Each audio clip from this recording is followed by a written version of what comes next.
I bet all of you have heard the quotidian idiom, jack of all trades, master of none. May I see some hands, please? Have you heard the quote before?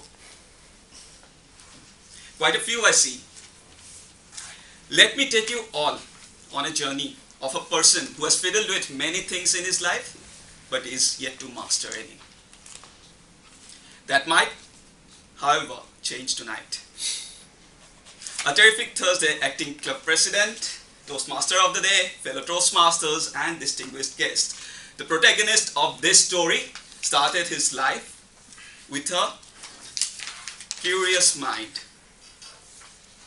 His curiosity led him to ask questions in all things and about all things of life.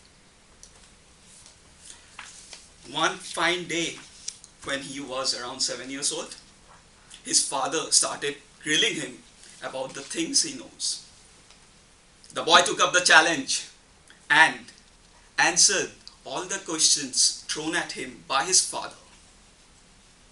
Seeing something in him, his father took him around various quizzing competitions around his hometown. The boy got hooked and he formed a formidable team with his best friend in school. They went around winning various quiz competitions, including the prestigious quiz competitions such as the Maggie quiz and the Bonvita quiz. However, when our hero of this story started thinking he was on his way to become a master quizzer, disaster struck in the form of board exams, which deterred him to participate in the prestigious ESPN quiz, in spite getting selected for it and to represent his school. And it was never the same for the boy in the field of quizzing. He took a sabbatical from quizzing, thinking that he will go on and pursue his dream of becoming a master quizzer in future. That time is yet to come. During the same time when he was busy quizzing, his youngest aunt was learning the ropes of singing. She used to take the boy to the music school with her, tagging along. There, the boy accidentally stumbled upon tabla, a percussion instrument, and started beating it one fine day. The principal of the school saw this and asked the boy's aunt to enroll the boy into the music school. The boy started learning the basics of tabla. However, a few months down the line into the classes, his aunt got married and his classes came to an abrupt end, because the school was far away from his home and his parents, being busy, they didn't want their kid to go all alone to the school. Again, a few years down the line, a music school opened near his home and his mother asked him to enroll again.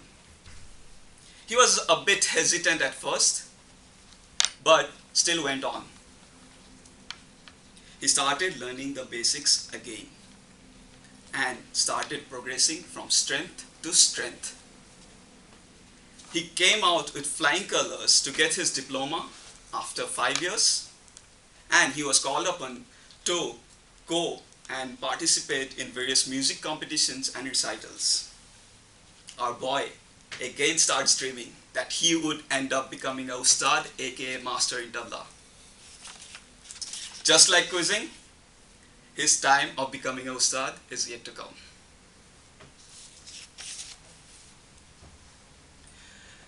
Meanwhile, when he was acquiring fame in quizzing and tabla in his small town, his father, along with a few neighbors, opened an art school in the locality. He, along with his brother, became part of the first batch to learn the nitty-gritties of drawing. As a part of the course over 4 years, he dabbled in various forms of arts, which included the pastels, oil paintings, watercolors, and last but not the least, sketching. He also tried his hands in the specialities too, such as embossing, sand paintings, water paintings, textile designing, poster paintings, and whatnot. Our boy again starts dreaming that he would end up as a master artist, showcasing his skills and arts in various art galleries, including the world famous ones. Sadly, just like quizzing and tabla, his time of becoming a master artist is yet to come.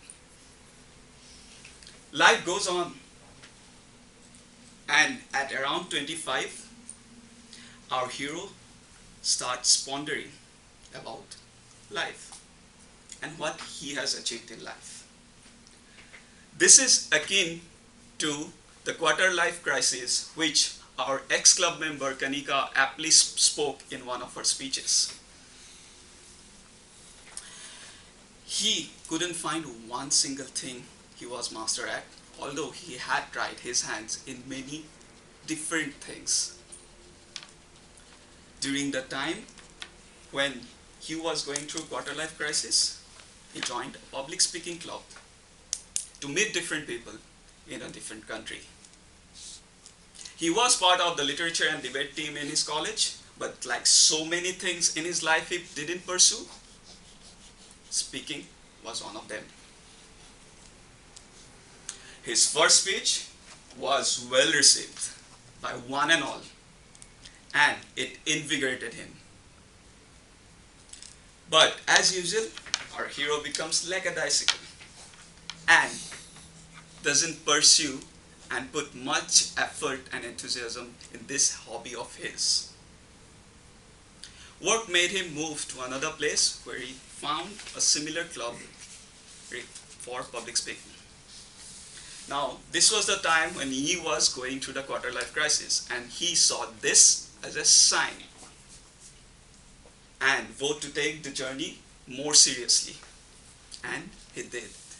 He pursued it vigorously and passionately. And a lot many speeches later, our hero today stands in front of you, delivering his last speech from the Competent Communicator Manual. Today, he feels that he has finally started going towards his goal of achieving something. He is on his way to master something, and he loves it.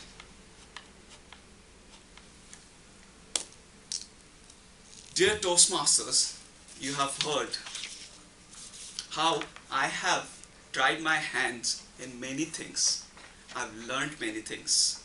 I have unlearned many things. I've had bad experiences. I've had good experiences. And most of the lessons which I can collate to one single lesson is you should try, we all of us should try our hands in all things possible, and then try to find out what we are good at and pursue it passionately. A rainbow is not called a rainbow without all its 7 colors. Dear Toastmasters and guests, when life gives you an opportunity, when you get to experience something new, there are 2 paths you can take. First, you can say, this is too much, and then retract, revert, and retreat,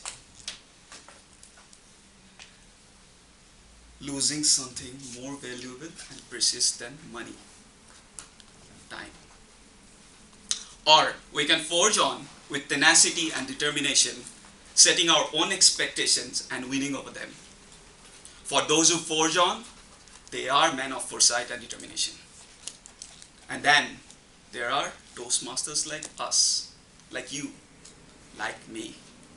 For if I had chosen to give up on myself, to give in to my expectations and my quarter life crisis, I would be wasting my time in Toastmasters. Therefore, let me remind you and myself and everyone around that for a seed to sprout and grow, it needs to exert tremendous effort to break out of its hard outer cover. And just like the seed, we need to exert ourselves, forge on, and defeat the hard outside obstacles, and go on to create history. Today, I cracked open my hard outer cover, and it's my time to grow. When are you cracking yours? Back to you, Toastmasters.